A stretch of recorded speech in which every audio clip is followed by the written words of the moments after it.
분위기 바꿔볼게요. 뉴스파이터가요. 웬만하면 사람이라 붙여줍니다. 근데 이 계부는요. 결코 사람이 아닙니다. 김기혁 아나운서. 예, 5살 아이를 무차별 폭행해서 숨지게 만든 계부 사건 모두 기억을 하실 겁니다. 그리고 그 집 안에는 CCTV가 있었다고 하는데 당시 이 계부가 본인의 아내를 감시하기 위해서 설치해 놨었다고 하죠.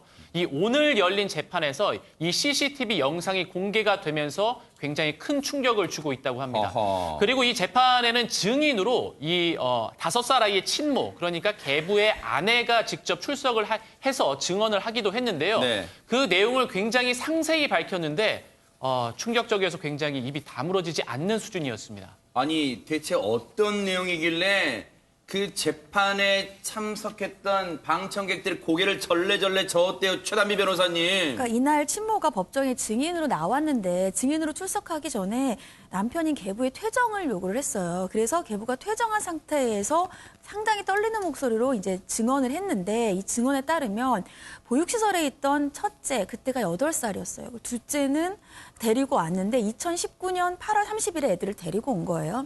데리고 온 다음 날부터 때리기 시작했다라고 합니다.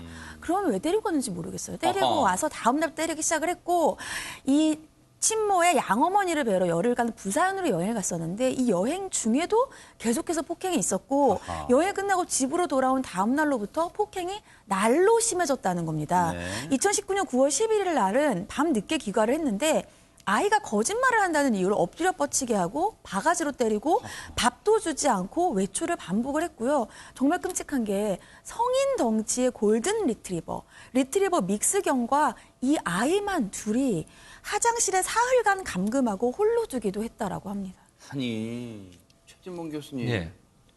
진짜 사람이라고 볼 수가 없어요. 왜 멀쩡한 아이를 보육시설에 왜 그냥 가만두니 왜 데려왔습니까? 저럴 거면. 그러니까요. 본인이 키울 것도 아니고 본인이 보호해줄 것도 아니면서 그 아이가 잘 지내고 있는데 데려와서 때렸다는 거 아닙니까? 네. 이거는 사람으로 살 수 있는 행동이 아니라고 봅니다.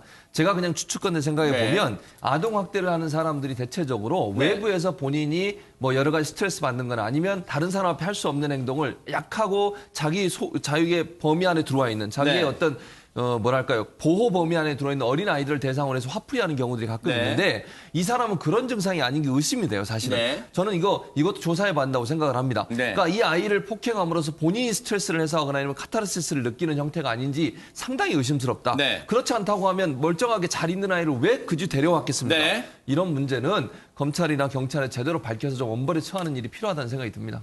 오늘 공판에서는요. CCTV 영상이 법정에서 공개가 됐는데 충격적인 장면이 담겨 있다면서요. 하정한 평론가님. 예, 그 계부가 그 아이를 그렇게 죽음에 이르도록 폭행한 주요 도구가 목검이라는 게 있었는데 그 목검을 계부한테 친모가 건네주는 장면이 세상에. 있었다는 거예요. 그래서 검찰이 이거 왜 지금 당신이 찾아서 건네주느냐라고 네. 물어봤더니 친모가 한 이야기는 내가 이 도구를 찾아서 건네주지 않고 계부가 직접 찾도록 놔두면 아이가 결국에는 더 심하게 맞기 때문에 애가 조금이라도 덜 맞게 하도록 하기 위해서 내가 찾아서 건네줄 수밖에 없었다. 그리고 내가 건네준 그 도구로 계부가 아이를 연일 그렇게 쉬지 않고 때렸다고 하는 겁니다. 아이는 얼마나 공포스러웠을까요? 세상에. 정말 상상만 해도 너무 치가 떨립니다. 아이는 얼마나 울면서 벌벌 떨었을까요? 그런데 박성배 변호사님 그래요. 100번 양보해서 그 폭행 도구는 건넸다고 쳐요. 그럼 맞을 때 친모라면 자기가 온몸으로 감싸든 어쨌든 해서 막아야 될 거 아닙니까? 그렇지 않아도 친모도 살인 방조 등 혐의로 수사를 받고 있습니다. 작년 9월 10월에 이 사건이 불거졌을 때 경찰이 친모에 대해서도 구속영장을 신청한 바가 있습니다. CCTV 영상을 분석하고 혐의가 인정된다고 판단했지만 검찰이 구속영장을 기각했거든요. 혐의가 충분히 소명되지 못한다는 이유였습니다. 당시 친모는 남편이 다른 아이들도 죽이겠다고 협박했기 때문에 신고를 하지 못했다고 변소를 했는데 이런 상황이다 보니 이날 재판에도 증인으로 출석한 친모가 계부의 범행을 상세히 진술하면서도 자기 변명에 해당하는 진술도 덧붙이기도 했습니다. 예를 들면 네. 24일 밤부터 아이를 바닥에 수차례 던지는 것을 목격하고 아이가 죽을 것 같다는 생각에 말렸지만 네. 계부가 죽여버리겠다고 계속 말하면서 아이를 때렸다거나 아이가 거친 숨을 몰아쉬어 죽을 것 같다는 생각에 묶인 아이를 풀어달라고 요구했지만 계부는 아이가 벌을 받아야 한다고 말하면서 아이를 방치해 숨지게 했다며 눈물을 흘리면서 진술했습니다. 네.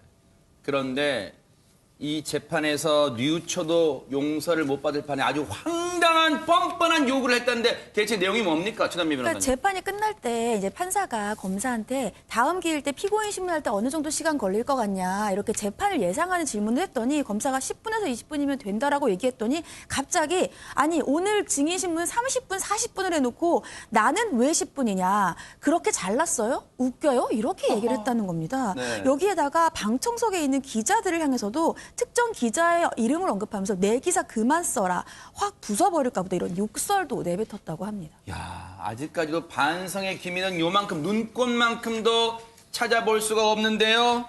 살인 혐의조차 부인하고 있습니다.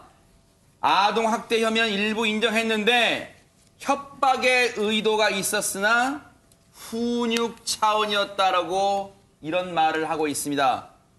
앞으로 진행되는 재판 과정에서 재판부가 어떤 결정을 내릴지 뉴스파이터가 눈 부릅뜨고 따라붙어 보도록 하겠습니다. 정말 분노가 치미는 그런 재판이었습니다.